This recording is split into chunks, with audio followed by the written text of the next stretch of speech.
Oi pessoal, bem-vindo de volta ao canal. E hoje a gente vai trazer alguns livros que a gente comprou, fizemos a leitura e gostaríamos de compartilhar com vocês. E o que é que a gente faz também? Quando a gente gosta da leitura, a gente presenteia alguns amigos e familiares, porque eu recomendo a todas as pessoas a lerem um pouco, a dedicar alguns minutos do seu dia a dia e fazer a leitura, porque o livro eles trazem sabedoria e cultura, gente. E em momentos de solidão e tristeza, ele pode ser um amigo. E é isso que a gente sempre frisa nas dedicatórias que a gente faz, né? E aí o primeiro que a gente vai trazer para vocês é esse 29 minutos para falar bem em público e conversar com desenvoltura, do professor Reinaldo Polito e Rachel Polito. Então, não é um livro de bolso, né? Mas ele também não é um livro longo, são 130, perto de 130 páginas. É uma leitura rápida, uma didática fácil de compreensão. Sobre Reinaldo Polito, professor de expressão verbal, palestrante, escritor, mestre em ciências da comunicação.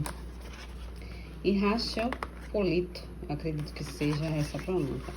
Rachel Polito atua na área de comunicação há 20 anos, formada em comunicação social, é diretora e instrutora do curso de expressão verbal, do Reinaldo Polito.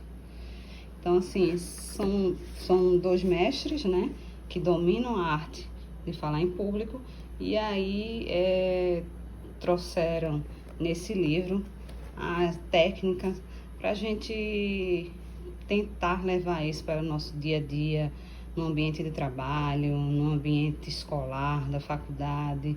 Então, assim, é uma leitura recomendável para adolescentes também, muito boa. E aí aqui ele traz algumas técnicas para ler em menos de 1 minuto, né? Não tenha pressa para começar, inicie falando devagar e com volume de voz mais baixo, até se sentir mais confiante. Fale com envolvimento e emoção. Se não demonstrar interesse pelo que fala, não conseguirá envolver e interessar os ouvintes. Conheça o assunto e demonstre domínio do tema a ser apresentado. Quanto mais conhecimento tiver sobre o que irá expor, mais segurança e desenvoltura você terá. Tenha personalidade na voz e na maneira de se expressar.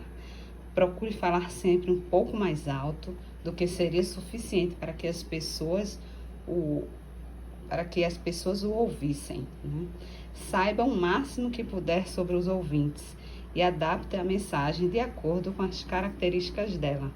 Lógico, em alguns trechos do livro, eles nos falam na questão sempre quando a gente é convidado para palestrar, e a gente se prepara, né? Tem uma prévia preparação, tanto do tema quanto do conhecimento acerca para quem vai ser apresentado. Isso é importante. Então, porque conhecimento, a gente ter o conhecimento da plateia, o nível de conhecimento deles, a gente vai adequar a nossa fala e a forma de apresentação. E ele também nos traz os improvisos, né? Quando a gente de forma em cima da hora, a gente é convidado a fazer uma apresentação, a elaborar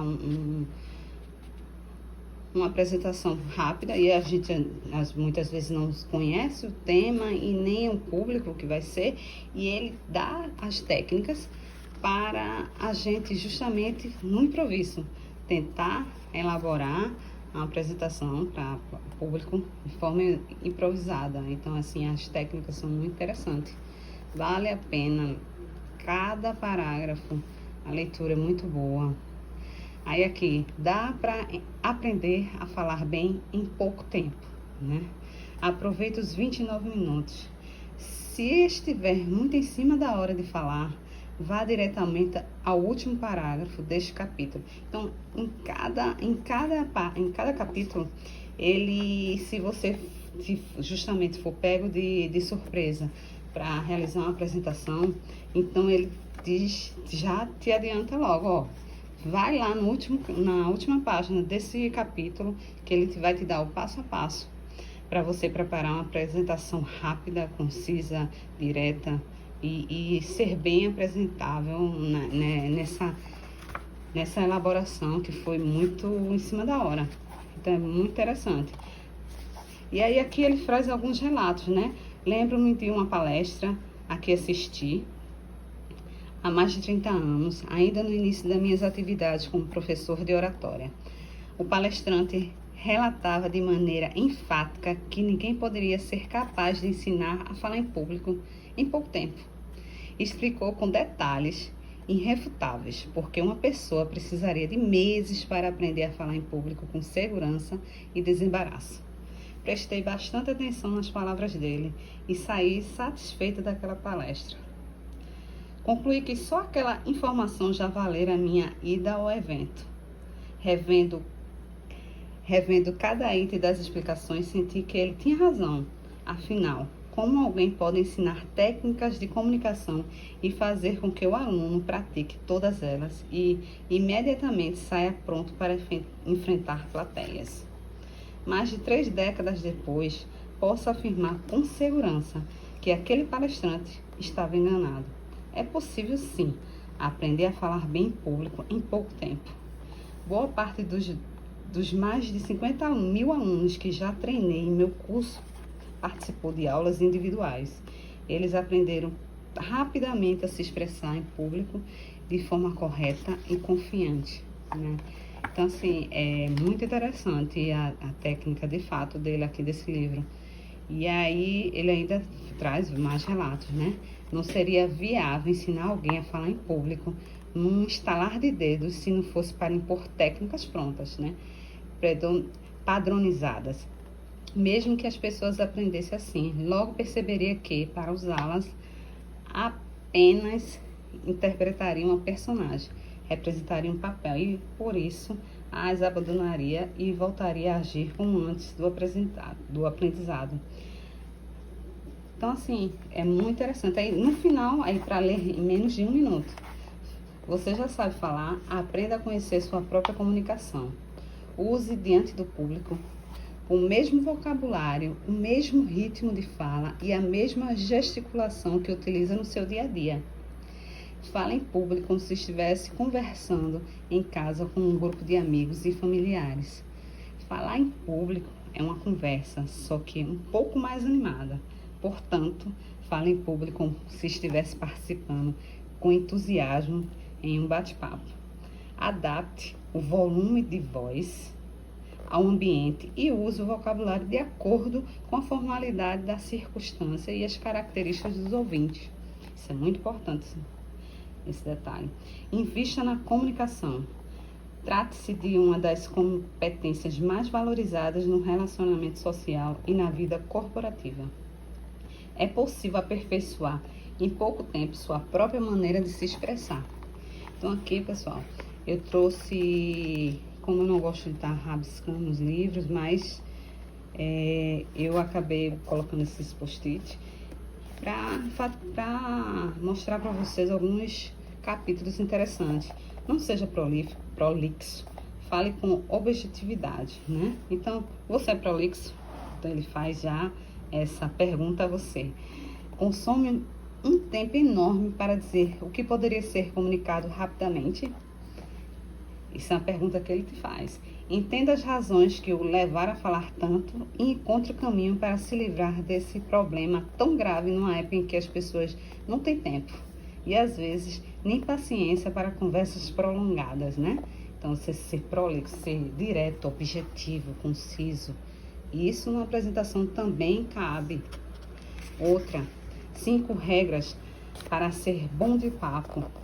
Outro capítulo muito interessante. Para ser bom de papo, você pode seguir 5 regras bastante simples. Se o tempo permitir, acompanhe o diálogo hipotético a seguir. Porém, se precisa conversar com alguém em breve, aproveite seus 29 minutos e vá direto para a primeira regra. Então, assim, é muito, a forma que ele conversa com você através do livro, isso te instiga a querer ler mais, a buscar mais conhecimento acerca de falar em público, né? Outro capítulo muito interessante. Como conquistar os ouvintes.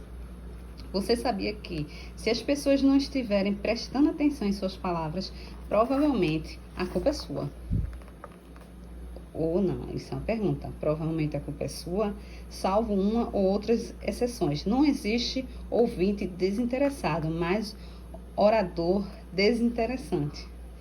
Entendi, Polito. Preciso ser interessante para atrair a atenção e manter a concentração dos ouvintes. Mas como devo agir e por onde começo? Para responder essa questão, vamos analisar as técnicas usadas pelos camelôs. Então, assim, os exemplos também são bem fáceis de compreensão, né? Que estão no nosso dia a dia, que facilmente você encontra na esquina, na porta da faculdade ou no ambiente de trabalho. Então, assim, são exemplos que você assimila facilmente. Ok, pessoal? Então, esse é um dos exemplares que eu fiz a leitura, gostei muito, presenteei alguns amigos e vale muito a pena a fazer 29 minutos para ler bem em público e conversar com desenvoltura. Vale a pena a compra, recomendo. Oi pessoal, bem-vindo de volta ao canal. Esse é outro exemplar que nós fizemos a leitura e estamos recomendando aos nossos amigos e presenteando, né? Aos familiares, conhecidos. É um clássico, O Princípio 80-20, de Richard Koch. Os segredos para conseguir mais com menos nos negócios e na vida. Então, mais de 1 milhão de exemplares vendidos no mundo, né? Então, ele começa a leitura instigando você que o princípio 80-20 é a pedra fundamental da vida baseada em resultados.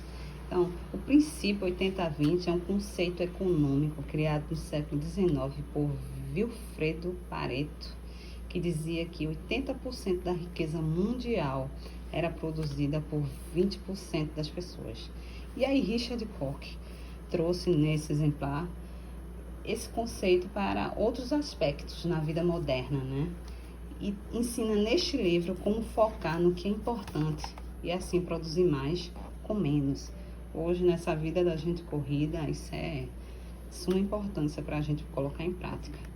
O princípio 80-20 nos diz que, em qualquer população, algumas coisas são muito mais importantes do que outras.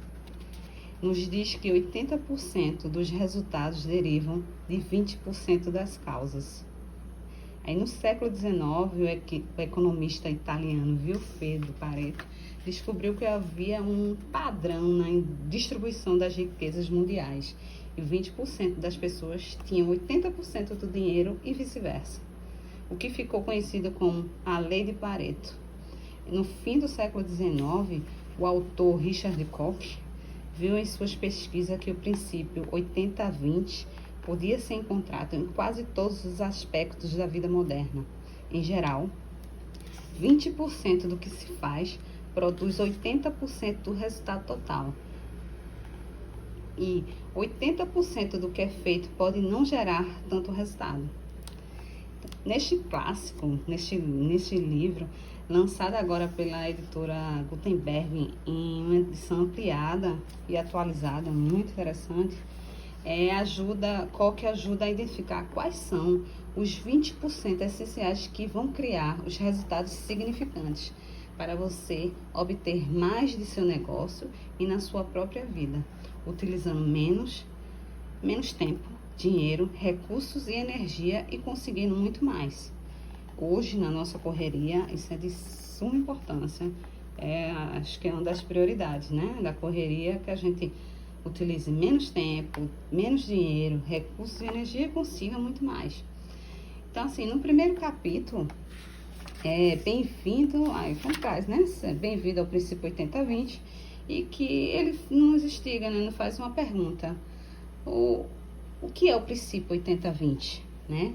E afirma que a minoria das causas, fatores ou esforços, em geral, leva a maioria dos resultados, produtos ou consequências. Tomando literalmente, isso significa, por exemplo, que 80% dos que realizam em nosso emprego resultam em 20% do tempo que investimos. Não. Para, stop, pausa. Vamos lá. Primeiro parágrafo do livro 80-20 afirma que a minoria das causas, fatores ou esforços, em geral, levam a maioria dos resultados, produtos ou consequências. Tomando literalmente, isso significa, por exemplo, que 80% do que realizamos em nosso emprego resulta em 20% do tempo que investimos.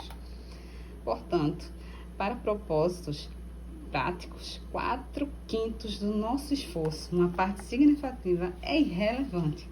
Isso é contrário ao que as pessoas normalmente esperam. Assim, o princípio 80-20 afirma que existe um desequilíbrio inerente entre causas e resultados, entre recursos e produtos e entre esforços e recompensas. Uma boa referência desse desequilíbrio é dada pela relação 80-20. Um padrão típico mostrará que 80% dos produtos resultam em 20% dos recursos, que 80% das consequências ocorrem em decorrência de 20% das causas, ou que 80% dos resultados são frutos de 20% de esforços. Então, assim, a princípio a gente acha um pouco complexo a compreensão, mas você, ao fazer a leitura, dando continuidade à leitura, você começa a compreender a introdução do que é o 80-20, né? E aí ele vem e fala dos...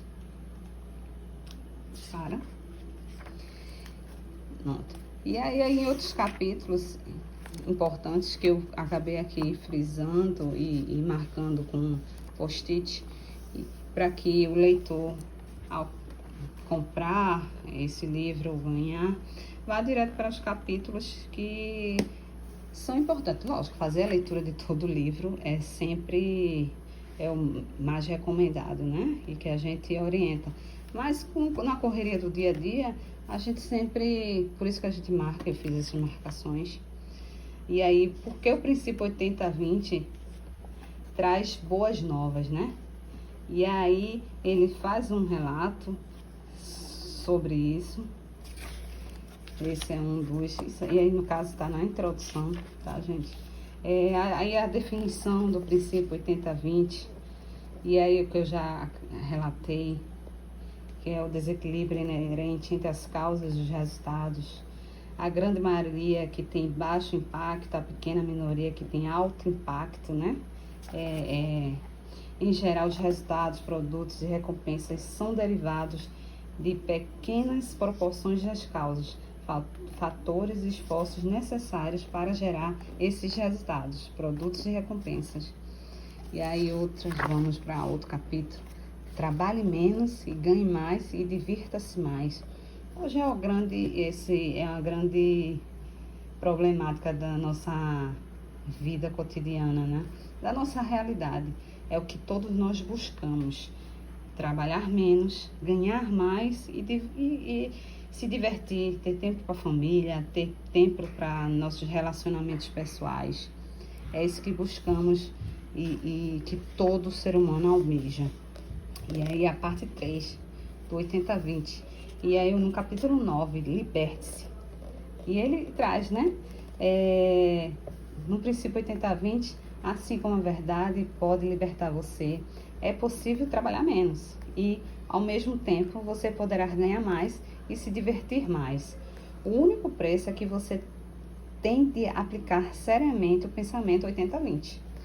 Isso se desdobra em alguns pontos chaves, mas se você aplicá-los, poderão mudar sua vida. Então, Essa mudança pode ocorrer sem a bagagem da religião, ideologia ou qualquer outra visão imposta externamente. A beleza do pensamento 80-20 está no fato de que é pragmático, gerado internamente e centrado no indivíduo. Então ele traz a você repensar, a você se entender, compreender e não deixar a cultura externa fazer essas mudanças no seu dia a dia. Outro capítulo que é muito interessante. Eu fiz várias marcações, então acho interessante você fazer essa leitura. A questão não é administrar melhor o seu tempo. A questão não é administrar melhor o seu tempo. Então, caso o uso do seu tempo seja desequilibrado, é preciso fazer uma revolução. Você não necessita de uma administração melhor ou tem que fazer uma realocação marginal das horas de cada dia. Você precisa transformar a maneira como investe seu tempo. Provavelmente também tem que mudar a sua maneira de pensar sobre o tempo.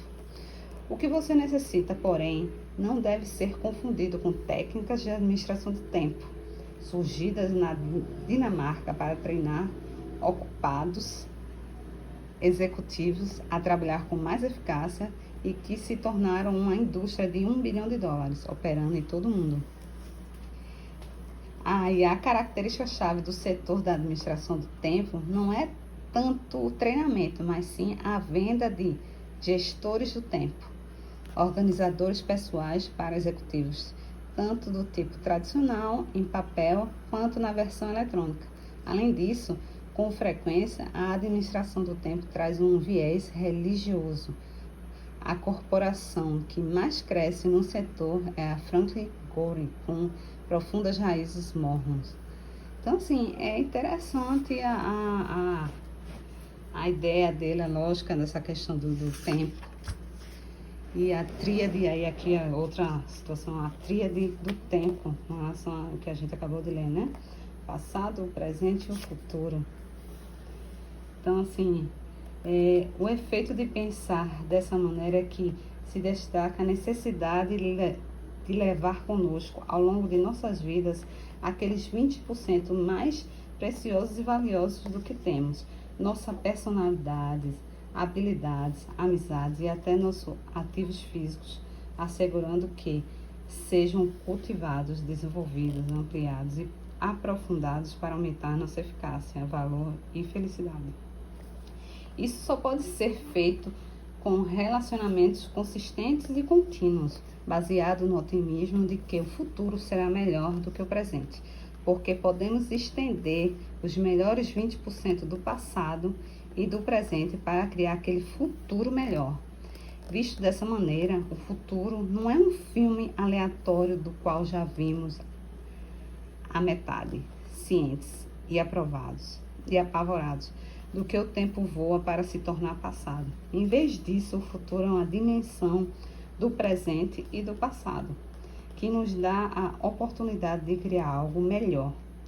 Então, assim, o pensamento 80-20 insiste que isso é sempre possível. Tudo o que temos a fazer é soltar as rédeas e dar melhor direcionamento aos nossos mais positivos 20%. Então, se você reparar, esses 20%, eles é o que vão nos levar àqueles 80%, né? De melhoria contínua, e enfim, pessoal, essas outras marcações que eu acho também muito importante na leitura.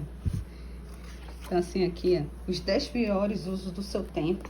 Então, assim, e aí, com o que a gente faz no dia a dia para que são perca de tempo, né? Então, assim, aquilo que as outras pessoas querem que você faça, aquilo que sempre foi feito dessa maneira, aquilo que geralmente você não faz muito bem, aquilo que você não se diverte fazendo, aquilo que sempre sofre interrupção, aquilo que poucas pessoas estão interessadas, aquilo que já tomou 2 vezes mais tempo do que originalmente imaginávamos, aquilo em que seus colaboradores não são confiáveis ou fazem com baixa qualidade, aquilo que tem um ciclo previsível e atender o telefone.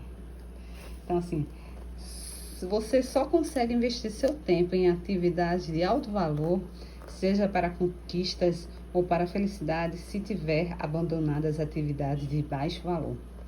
Então, assim, ele te convida a identificar essas atividades que sugam seu tempo, para ter certeza que você não vai se esquecer de nenhuma. Então, por essas listadas agora por mim, acho que roubam seu tempo e você acaba perdendo tempo e dinheiro. E aí apresenta essas 10, que é os 10 usos do tempo com mais baixo valor, que é desinteressante para o seu dia a dia. E aí, para finalizar, a gente traz também, ele te dá os 10 melhores usos do seu tempo, né? Nessa figura 39, apresenta o outro lado da moeda. Eu citei os 10 que sugam o seu tempo e vamos apresentar os 10 que são positivos para você. Então, assim, aquilo que estimula seu principal propósito na vida, aquilo que você sempre quis fazer, aquilo que já está dentro da relação de tempo 80-20 em resultados, atividades inovadoras que prometem reduzir o tempo de execução ou aumentar a qualidade dos resultados, aquilo que as pessoas lhe disserem que não pode ser feito, aquilo que outras pessoas realizam com sucesso em outra área, aquilo que usa sua própria criatividade, aquilo que outras pessoas podem fazer por você com relativamente pouco esforço da sua parte. Qualquer projeto com colaboradores de alta qualidade que já quebraram a regra 80-20 e que usam o tempo de maneira excêntrica e eficaz. Aquilo que tem que acontecer agora ou nunca. Ao refletir sobre algum uso potencial do tempo, faça 2 perguntas. Isso é anticonvencional? Isso promete multiplicar a eficácia? Então, é pouco provável que seja um bom uso do tempo, a menos que as 2 respostas sejam sim. Então, assim, ele te instiga a pensar, te faz perguntas, te instiga a trazer a tua realidade e aí dentro dessas perguntas. É um livro muito interessante. Valeu cada centavo. Não é um livro de bolso, mas também não é um livro cansativo. É uma leitura tranquila e relativamente rápida. Vale muito a pena comprar. Então, assim, conquiste mais com menos. Oi, pessoal, bem-vindo de volta. E aí, outro clássico, né, que a gente traz para vocês. Os 7 hábitos das pessoas altamente eficazes. Esse livro é um clássico e vale muito a pena a compra. E como eu já tinha dito antes, né, a gente compra, faz a leitura e aí gostamos, a gente presenteia os amigos, familiares. E aí, os 7 hábitos das pessoas altamente eficazes é um livro escrito por Stephen Covey. Espero ter feito a pronúncia correta. É um best-seller da literatura de desenvolvimento pessoal que foi baseado em uma pesquisa feita em mais de 200 anos de publicações sobre o sucesso. Então, esse livro é uma presença constante na lista de best-sellers, de mais vendidos.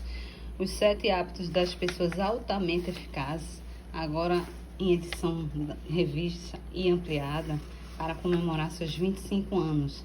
Desde a primeira publicação da obra, muita coisa mudou no mundo empresarial e político. No entanto, os 7 hábitos estabelecidos por Stephen Covey são eternos e imutáveis, guiando e ajudando inúmeras pessoas neste meio século, sejam elas chefes de estados ou indivíduos comuns, como nós. Então, os 7 hábitos das pessoas altamente eficazes é uma abordagem holística integrada à solução dos problemas pessoais e profissionais baseada em princípios. Com mais de 25 milhões de exemplares vendidos e traduzido para 38 idiomas, este manual revolucionário nos mostra como alcançar a paz de espírito e adquirir confiança por meio dos alicerces do comportamento humano no caráter e da compreensão dos princípios, não se detendo apenas à prática. Desde a primeira edição deste livro, os 7 hábitos mudaram apenas o que as pessoas pensam sobre influência e realização pessoal, como também as atitudes motivadas por esses ideais. Então, assim, os 7 hábitos mudaram não apenas o que as pessoas pensam sobre a influência e realização pessoal, como também as atitudes motivadas por essas ideias. Os 7 hábitos, na verdade, modificaram a linguagem que usamos a partir dos seguintes conceitos. Então, assim, e essas são algumas marcações aqui que a gente fez, né? Como a gente sempre faz. E em algumas páginas a gente riscou mesmo, fez alguns rabiscos que achamos interessante. Algumas pessoas não gostam, outras usam post-it. A gente utiliza os dois para fazer as marcações. Então, assim, alguns conceitos que a gente traz aqui no livro sobre seja proativo, comece com um objetivo em mente. Primeiro, o mais importante, pense, ganha. Procure primeiro compreender, depois ser compreendido. Crie sinergia, afine o instrumento. Então, assim, esses são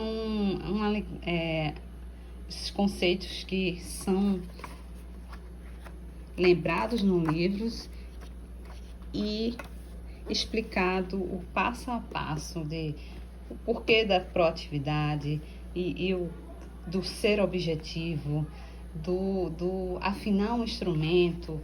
É você se organizar na vida, no ambiente de trabalho e procurar criar uma sinergia boa, compreender o seu estado, a sua situação atual e ser compreendido. Então, assim, os 7 hábitos de pessoas altamente eficazes é um dos clássicos que vale a pena ser lido, né, justamente nessa época. E por isso que ele se tornou um fenômeno internacional. E vale cada centavo esse livro. Ele não é um livro quase 500 páginas, né? Uma leitura rápida, mas vale muito a pena a leitura. Então, assim, vamos trazer algumas curiosidades sobre os 7 hábitos de pessoas altamente eficazes, né? Um dos maiores fenômenos editoriais do mundo dos negócios e considerado nessa área o livro mais influente do século XIX pela revista Forbes. E o 7 hábitos das pessoas altamente eficazes está completando 15 anos de sucesso ininterrupto. Como já havia dito, traduzido em 38 idiomas, vendeu mais de 15 milhões de exemplares em todo o mundo e ocupou a lista dos mais vendidos durante 8 anos consecutivos. Então, para comemorar, a editora Best lança uma edição especial de aniversário com prefácio e pós-fácio inéditos do autor. Aí o mundo mudou radicalmente nesses 15 anos e desde a primeira edição dos 7 hábitos, a cada ano as pessoas sentem mais dificuldade para administrar seus problemas. Com um ritmo de vida frenético e exaustivo, ninguém consegue encontrar o equilíbrio necessário para solucionar as questões mais corriqueiras, seja no campo afetivo, familiar ou profissional. O autor acredita que para vencer todos esses desafios é necessário assimilar 7 hábitos.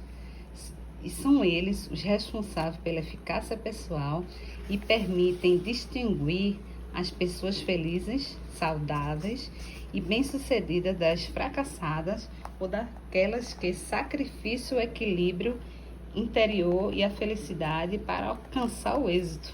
Isso é um grande problema da nossa realidade.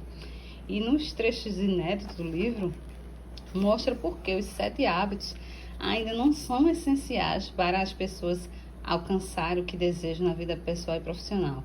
Seu objetivo é oferecer ferramentas para a mudança e desenvolvimento de pessoas e organizações do mundo inteiro. Além disso, aborda questões atuais e responde dúvidas mais frequentes dos leitores ao longo desses 15 anos.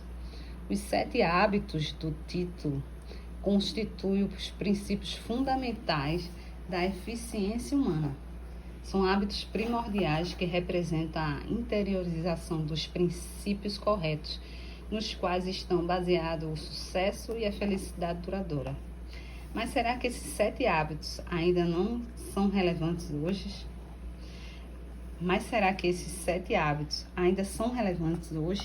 Segundo Covell, quanto maiores as mudanças e mais difíceis os desafios, mais importantes eles se tornam. Neste livro, coloquei o que acredito serem os princípios da vida efetiva. Baseei-me, então, em qualidades imutáveis como responsabilidade, integridade, respeito e compreensão mútua. Esses princípios são tão válidos hoje quanto na época em que o livro foi publicado pela primeira vez. Então, é interessante, vale muito a pena a leitura. Então, só para a gente mostrar um parágrafo aqui que eu acredito que não tinha me expressado direito. Então, o Stephen Covey mostra por que os 7 hábitos ainda são essenciais para as pessoas alcançarem o que desejam na vida pessoal e profissional. Então, assim, ainda são essenciais os 7 hábitos, apesar dos dia a dia de hoje, ainda é essencial a prática deles. E o livro traz um passo a passo desses 7 hábitos, como colocá-los em práticas e traz vários relatos. E essas marcações foi a nossa...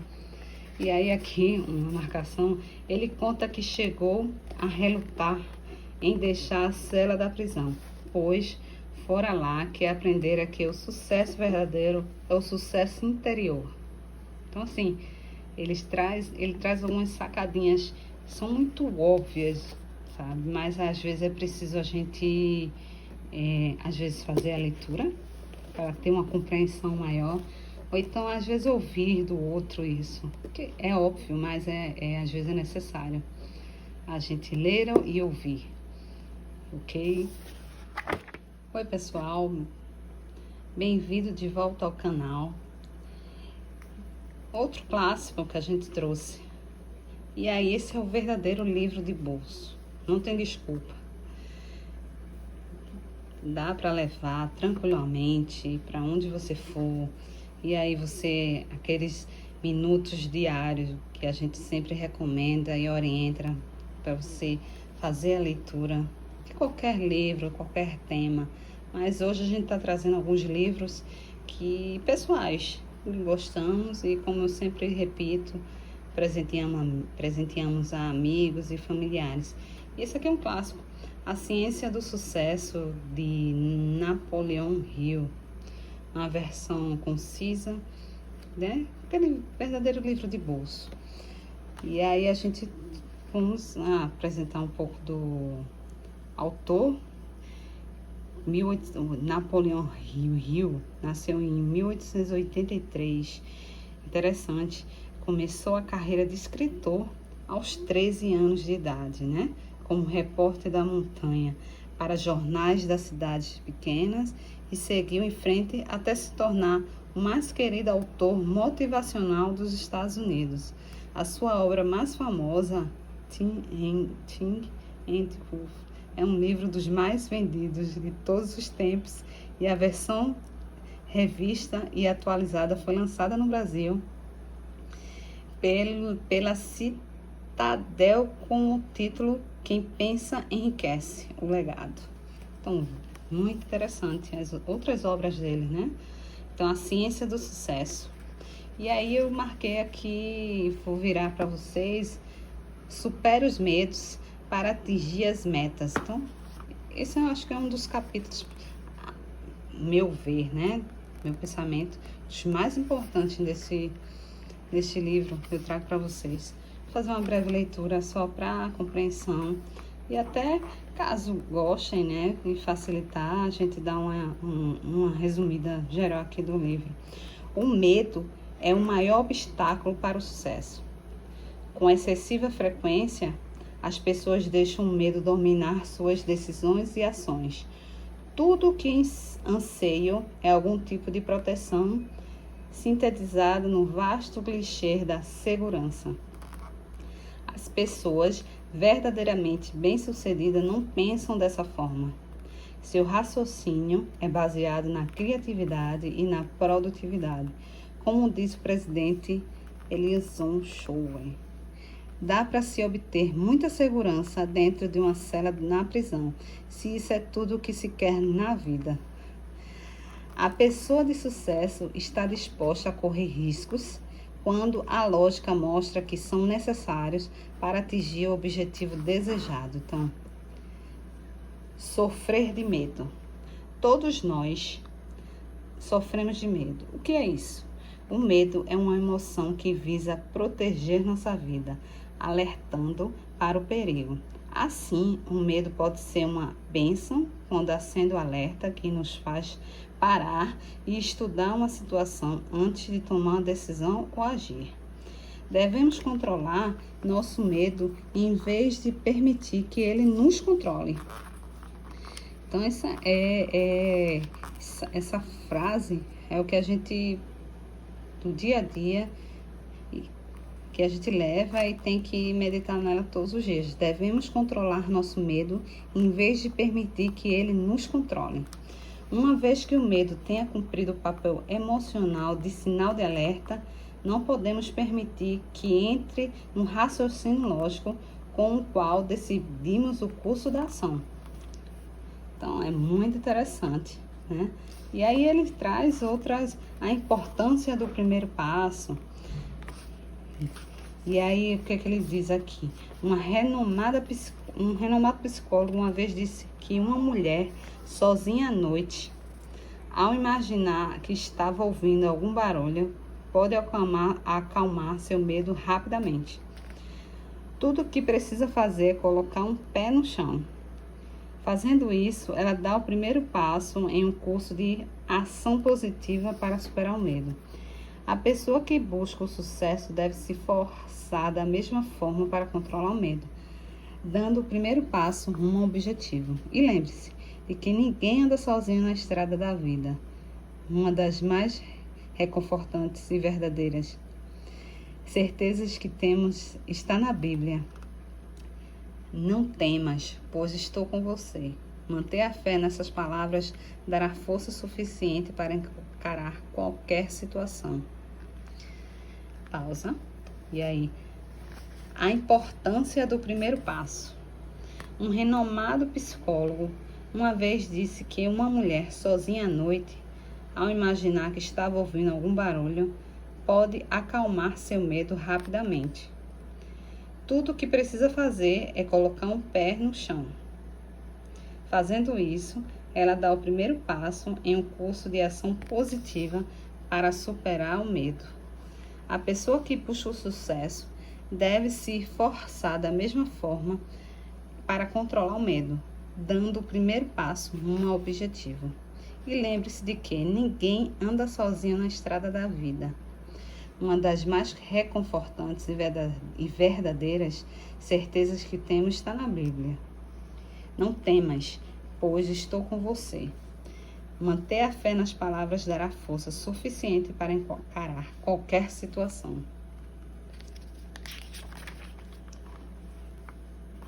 Então, assim, outro capítulo também que a gente achou muito interessante. Mentes abertas dominam o medo.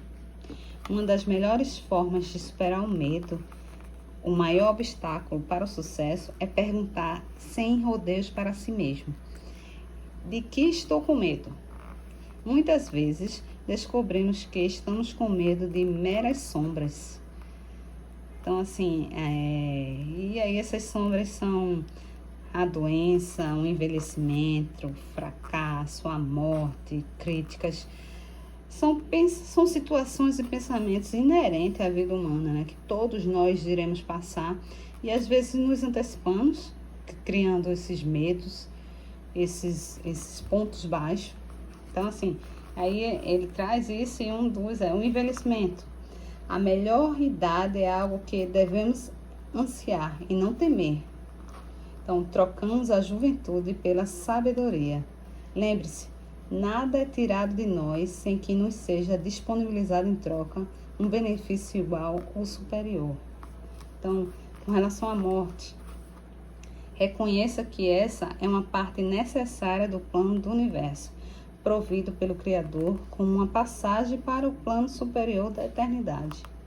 Então, ele atrela, ele faz ligações diretas com a Bíblia, com versos da Bíblia, então muito interessante. Sobre críticas, que é muito difícil ouvi-las, mas é necessário para a melhoria nossa de cada dia, né? Então, no fim das contas, você deveria ser seu crítico mais duro.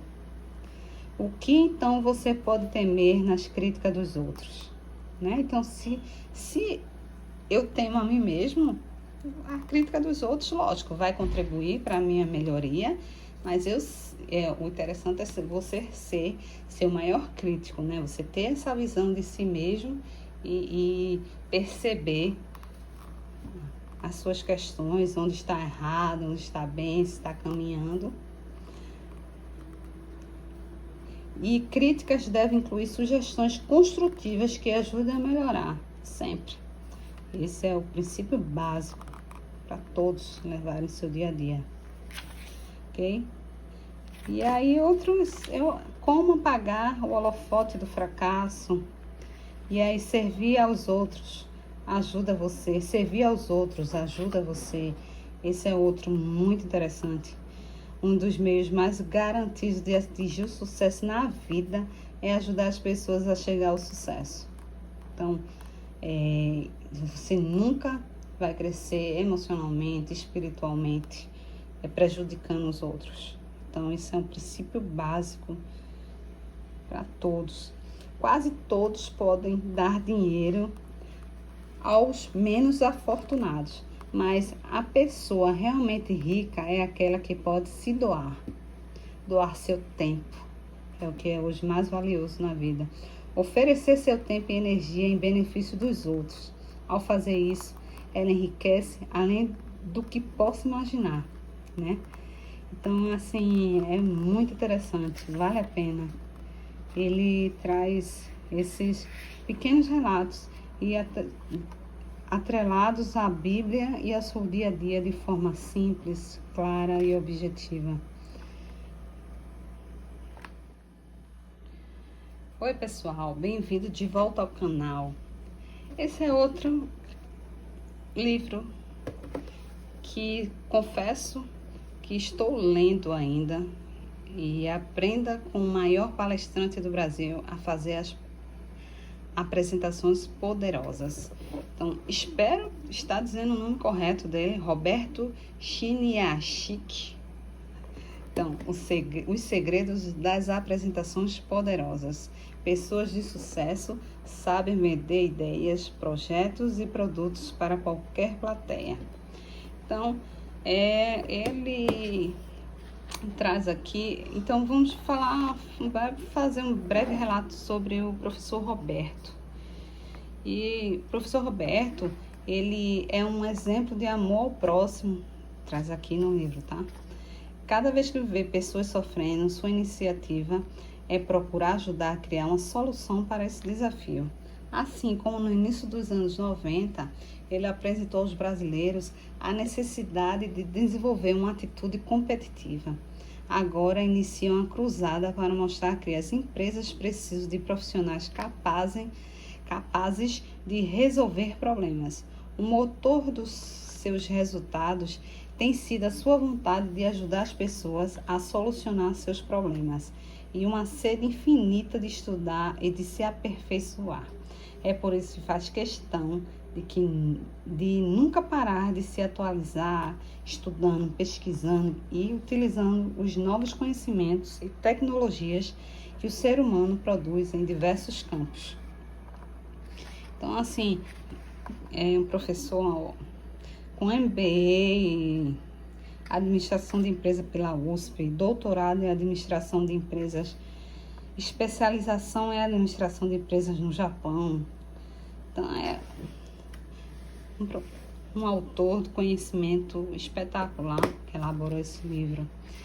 E aí a gente traz aqui a introdução, né? Uma apresentação poderosa é o caminho para o seu sucesso. O objetivo é provocar uma ação. Eu confesso que eu ainda estou lendo. E o que me chamou a atenção nesse livro é as cores. Então, isso já te traz te instiga a procurar saber, ler mais. E as apresentações, a abordagem que ele traz em cada capítulo, né, os desenhos, ele é espetacular nesse sentido, em trazer a informação de forma bem didática, fácil de compreensão. Então aqui, seu sucesso é proporcional ao número de pessoas que você ajuda. Olha, novamente, citando esse trecho em questão de ajuda.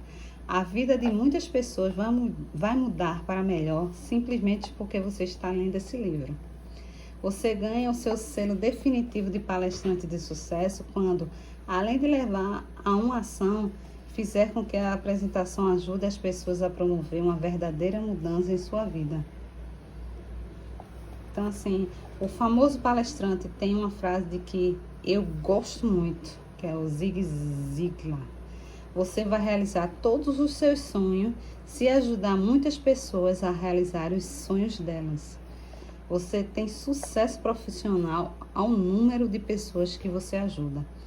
Quando os novos palestrantes me perguntam qual é o segredo do meu sucesso, respondo que há vários, mas um dos mais importantes é procurar uma forma de ajudar o próximo. Como palestrante e como escritor, sempre fiz e sempre faço assim. Você pode perceber isso claramente em meus livros. Quando faço uma retrospectiva da minha carreira, vejo que quanto mais eu ajudei as pessoas a realizarem seus objetivos e a serem felizes, mais sucesso eu fiz. E é isso que a gente busca também, pessoal. Trazer alguns livros para vocês que agreguem na vida, no seu dia a dia, no trabalho, ajudem a você a ter compreensão do trabalho, de apresentações, e especificamente nessas a gente está falando de apresentações poderosas, né? E aí o título ele é bem marcante. E a abordagem que ele faz é muito interessante, vale a pena. Ainda estou iniciando na leitura desse livro, então não tenho como falar para vocês com propriedade alguns. Só estou fazendo aqui a demonstração que vale a pena a compra desse exemplar, tá? Eu estou no início e estou gostando muito. Você faz apresentações todos os dias, portanto, faça-as bem feitas.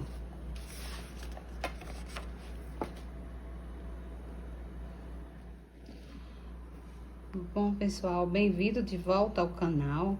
E aqui vai outro exemplar do professor Reinaldo Polito. Vença o medo de falar em público. Uma revista ampliada e atualizada. Eu não considero ele um livro de bolso, mas é um livro que é pouco mais de 130 páginas, 145, mais especificamente. E tranquilo, leve, dá para ser levado para qualquer lugar tranquilamente. Então, para ser uma leitura básica, rapidinha, seu dia a dia. E aí, o que ele nos traz aqui sobre a questão de falar em público. É um dos maiores medos do ser humano. Então, muitos profissionais competentes em suas áreas de atuação simplesmente travam na hora de expor suas ideias diante de um grupo de pessoas, até mesmo numa reunião, e não conseguem transmitir com confiança e clareza a sua mensagem. Esse mesmo problema pode ser contornado, e isso que o professor Reinaldo Polito mostra nesse livro. Com base em sua larga experiência, ensinando milhões de executivos, políticos e profissionais liberais a fazer apresentações seguras e eficientes, Polito ajudará você a identificar as causas do medo de falar em público e a escolher as atitudes mais apropriadas para combater cada uma delas. Você compreenderá que vencer esse temor não significa exterminá-los. Seus esforços devem ser para dominá-lo ou domesticá-lo, pois quando o nervosismo está sob controle, pode se transformar em energia positiva para a sua comunicação e auxiliá-lo a falar de maneira mais vibrante. Assim, o medo deixa de ser um inimigo e se torna um poderoso aliado. Um verdadeiro curso para combater o medo de falar em público, contendo testes, exercícios e até um áudio com uma aula de Polito. Esta obra o ajudará a se tornar um excelente comunicador que conquista a admiração e o respeito dos ouvintes. Então, vamos falar um pouco sobre o professor Reinaldo. É o mais renomado especialista brasileiro no ensino de expressão verbal. Professor nos cursos de pós-graduação na Escola de Comunicação de Artes da USP. Colunista semanal no portal UOL e palestrante em inúmeras empresas de destaque. Projetou-se também como um autor das mais procuradas obras sobre a arte de falar em público. Seus livros, que juntos já atingem mais de 200 edições e venderam mais de 1 milhão de exemplares, frequentaram o topo de importantes listas dos mais vendidos do país e merecem comentários elogiosos de diversos órgãos da imprensa. Seu estilo simples, direto e leve envolve o leitor desde as primeiras páginas e motiva o aprendizado pela naturalidade com que consegue abordar os mais complexos temas da comunicação. Então, aqui estão alguns contatos do professor Polito, né? O site, o Facebook, Reinaldo Polito, o Instagram, Reinaldo_Polito. Então, vale a pena buscar conhecimento sobre esse mestre Reinaldo Polito. E aqui vai alguns trechos que a gente grafou para vocês. E aí vem de onde vem o seu medo. Então, segundo o filósofo social inglês Anthony Giddens, o medo é uma resposta a uma ameaça específica e, portanto, tem um objetivo definido. Embora nem sempre seja possível ter consciência do fator específico que provoca o medo, de maneira geral, algumas situações podem se constituir as causas do seu aparecimento quando você fala em público. Podemos simplificar dizendo que o medo de falar em público surge por alguma falta de conhecimento sobre o assunto, falta de prática ou experiência para falar em público e falta de autoconhecimento, né? Então, assim, aí aqui ele traz, sendo bem específico e relatando o problema, esses 3 problemas, o porquê. Falta de conhecimento. E aqui outro trecho que eu acho importante trazer para vocês. Transforma o medo de inimigo em poderoso aliado. Então, você verá que vencer o medo de falar em público não significa exterminá-lo, pois é quase certo que ele jamais desaparecerá. Por mais preparado e experiente que você seja, ao falar em público sempre ficará exposto diante de uma plateia e, portanto, estará sujeito a enfrentar algum dado desconhecido, com possibilidade, mesmo que remota, de prejudicar a sua imagem. Assim, mesmo que você conheça o assunto com profundidade, tenha muita experiência em enfrentar plateias e se conheça bem, nunca será possível ter o domínio completo de tudo, de todos esses fatores. E por existir a chance, mesmo que seja quase desprezível, de de que um deles escape ao seu controle, o mecanismo do medo, que está sempre alerta para protegê-lo nos momentos de perigo e prepará-lo para a fuga, despejará a adrenalina no seu organismo. Como o risco de que algo negativo aconteça diminui à medida que as causas do medo, pode falar em público, passam a ser controladas. A quantidade de adrenalina também será reduzida, mas ainda assim será liberada.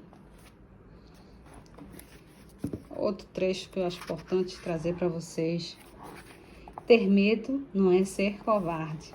Embora o dicionário defina covarde como aquele que é sem coragem, tímido, medroso, não podemos confundir o medo de falar em público com covardia.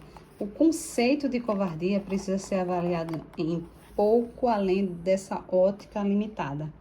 Podemos conceituar o covarde como sendo aquele que sente medo de falar e recua diante das dificuldades, escondendo-se a vida inteira através de desculpas, fugindo das chances que aparecem e alegando que apenas alguns poucos privilegiados tiveram a sorte de nascer confiantes para usar da palavra em público. Se você entender que o medo de falar em público é um atributo próprio do covarde, estará aceitando uma ideia falsa e prejudicial ao seu desenvolvimento como orador. Portanto, aceite o medo de falar em público como um estado natural e não o confunda com covardia. Então, no início, vá de leve.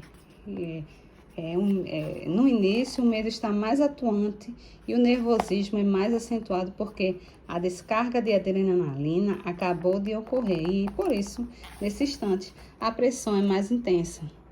Esse é um momento de insegurança e desequilíbrio emocional que você precisa e pode contornar com algumas atitudes simples e práticas. E aqui ele desenvolve, explicando suas atitudes, como deixar isso mais leve. Fazer relaxamentos é outro ponto interessante que ele nos traz.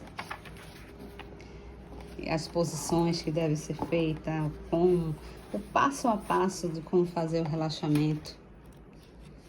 Outro trecho, combatendo as causas específicas do medo em falar em público. E aí a CRIA, ele traz os relatos. Como combater isso. E outro, não mais importante, mas para enfrentar as críticas, que é uma dificuldade que temos. De maneira geral, tememos que alguém nos critique.